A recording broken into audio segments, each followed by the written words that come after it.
ભલા મુક્તો મહાભારતમાં આવતો 5 પાંડવોનો આ પ્રસંગ આપણા પરિવારના અનેક પ્રશ્નોને ઉકેલી નાખશે. જીવનમાં સુખ શાંતિ અને આનંદનો સાગર રેલાવશે. સમજવા જેવો આ પાંડવોનો અલૌકિક પ્રસંગ છે. ભગવાન વ્યાસની કલમે મહાભારતમાં નોંધાયો છે. લાક્ષાગૃહમાં કૌરવોએ પાંડવોને વિનાશ કરવાનું કરતૂત રચ્યું, પરંતુ રામ રાખે અને કોણ ચાખે. ભગવાને એને બચાવી લીધા.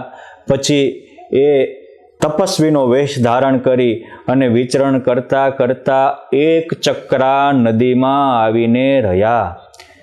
આપણને એમ થાય કે એક ચક્રા નદી કઈ, તો આ જે ચરોતરનું કેન્દ્ર બિંદુ કહેવાય એવું આણંદ શહેર એ વખતની એક ચક્રા નદી હતી. અને આણંદ પાસે બાજુમાં બાકરોલ ગામ છે, જે વડતાલથી આણંદ જતા રસ્તા ઉપર આવે છે. એ બાકરોલ ગામ એ વખતે ત્યાં રહેલા રાક્ષસ બકાસુરને રહેવાનું થાન હતું. આ નગરીમાં આજે જ્યાં રોકડિયા હનુમાનજી મહારાજ છે, તળાવ છે, એ કિનારા ઉપર એક કુંભારનું ઘર હતું. કોઈ એમ કહે છે કે વિપ્રનું ઘર હતું, બે મત છે. એના ઘરે માં કુંતી સાથે 5 પાંડવો રહ્યા. રોજે પાંડવો ભિક્ષા કરવા જાય. ભિક્ષામાંથી આવેલા ભાગ હોય એમાંથી એક ભાગ માં કુંતા ભીમસેનને આપે અને એક ભાગ વધ્યો એમાંથી 4 ભાઈઓ અને વધે એમાંથી માં કુંતા જમે. પહેલાં પુત્રનું પોષણ કરી અને માતા પછી જમતા. આ સમજવા જેવા પ્રસંગો છે. એક દિવસ એ ત્યાં અમુક સમય રહ્યા અને ત્યારે જેના ઘરે રહેતા હતા એ રડવા લાગ્યા. એટલે માં કુંતા એ પરિવારના જનોને પૂછે છે, શા માટે રડો છો? ત્યારે એ કહે છે કે તમે તો એક વિધવા નારી છો, અહીંયા અમારા અતિથિ છો, અમારે બીજું તો શું કહેવું, પરંતુ અમારે નગરીમાં અહીંયા થોડા દૂર એક બકાસુર નામનો રાક્ષસ છે. એ આ ચરોતરના 400 ગામમાં રંજાડતો. અહીંના રાજા વાત્રક નદીના કાંઠે આજે જે ડભાન નડિયાદ કહીએ ત્યાં એનું રાજસ્થાન હતું. એને નક્કી કર્યું છે કે રોજે એક ગાડી લાડવા મોકલવાના, બીજો થોડો સામાન મોકલવાનો અને એક વ્યક્તિને મોકલવાનો.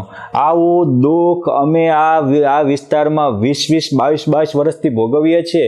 અમારા પરિવારના 2 સભ્યોને તો એ રાક્ષસે મારી નાખ્યા છે.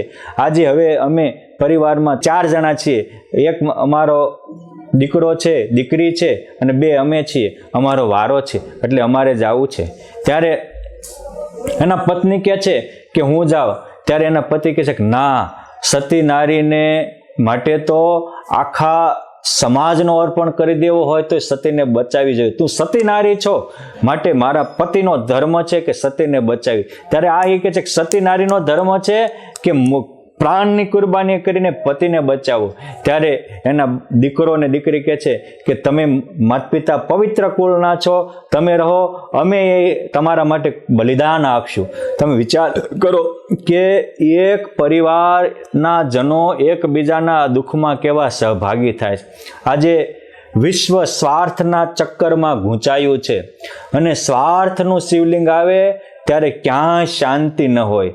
જેમ જરાસંઘનો વધ કર્યો, ભીમસેન ફાડિયા કરી નાખે, પાછા ભેગા થઈ જાય. પછી કૃષ્ણ ભગવાને કીધું કે વચ્ચે તું શિવ ભક્ત છો, શિવલિંગ મૂક તો એનો વિનાશ થશે. અને ફાડિયા કરી અને એક મનોમય શિવલિંગ બતાવી. ભીમસેન એમાં ઓમ નમો શિવાય એ મંત્ર બોલ્યા અને શિવલિંગ આડો એવું જરાસંઘ મર્યો. એ જ રીતે આપણામાં જ્યારે સ્વાર્થના શિવલિંગ આવે છે ત્યારે આપણી પરિવારની એકતા મરી જાય છે, આપણા પરસ્પરનો આનંદ મરી જાય છે, દિવ્યતા મરી જાય છે. આ કેવા પરમાર્થી પરિવારો છે કે જેની સહાયમાં સ્વયં પુરુષોત્તમ નારાયણ રહે છે, જેને મદદ કરવા મારો વાલો દોડી આવે છે. માટે પરમાત્માએ આખી સૃષ્ટિ પરમાર્થના બેઝ ઉપર રચી છે.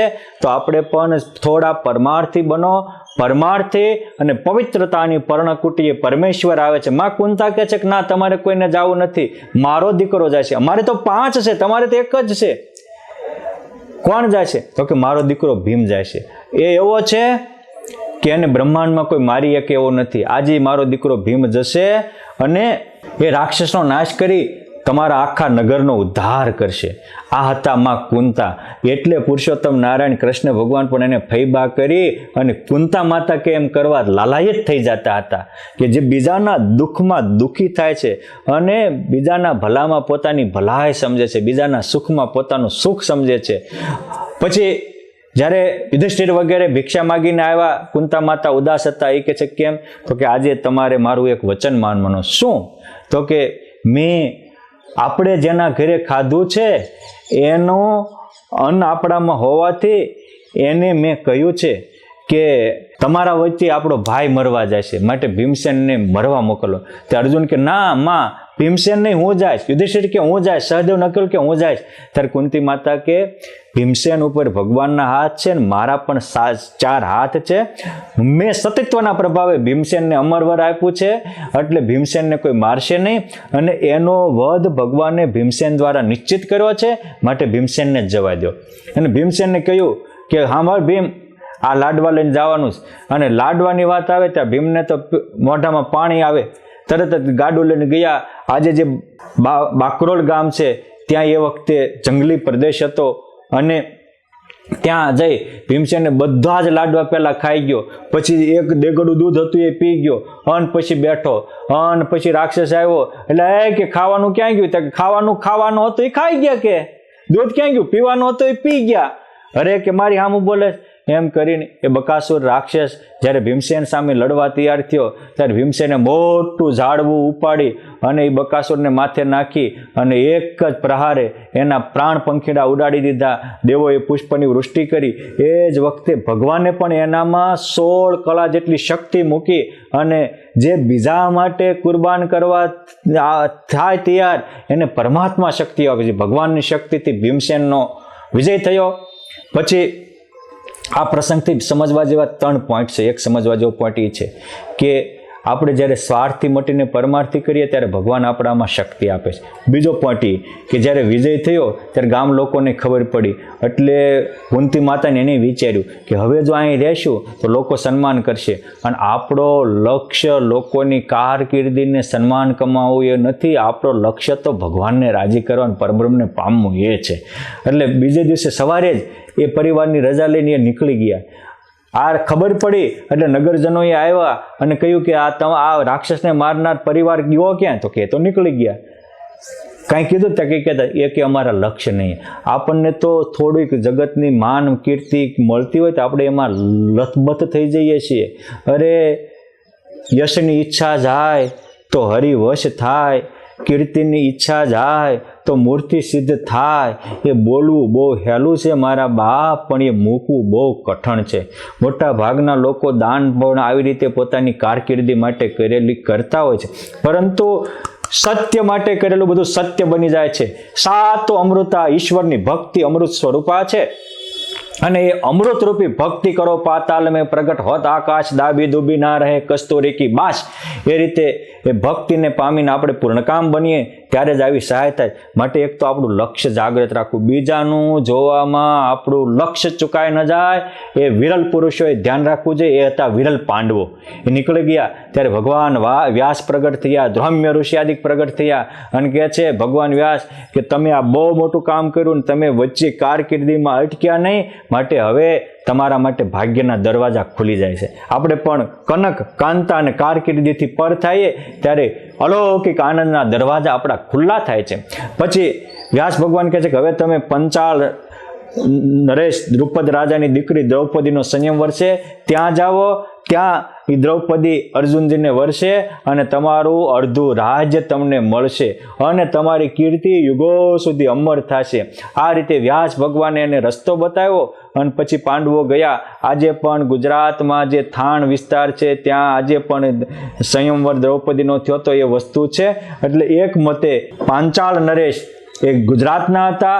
આજે પણ આપણા સત્સંગી જેવા ગ્રંથમાં ગઢપુરને પશ્ચિમ પાંચાળ તરીકે સંબોધ્યા છે, કેમ જે પાંચાળ દ્રુપદ રાજાનું બહુ મોટું વિશાળ રાજ્ય હતું. પશ્ચિમ પાંચાળ અને પૂર્વ પાંચાળ. પૂર્વ પાંચાળમાં દ્રૌપદીનો સંયમવર વગેરે રચાયું હતું. એ કથા થઈ. પણ મારે તો એ કહેવું છે કે એક તો આમાંથી ભગવાનનું લક્ષ્ય રાખવું, ક્યાંય બંધાવવું નહીં, બીજાના સુખ માટે સુખિયા થવું, બીજાના દુઃખમાં ભાગીદાર થવું, અને ન થાવી તો કાંઈ નહીં, પણ આપણા થકી બીજાને કોઈને દુઃખ થાય એવું તો ન જ કરવું. જય સ્વામિનારાયણ.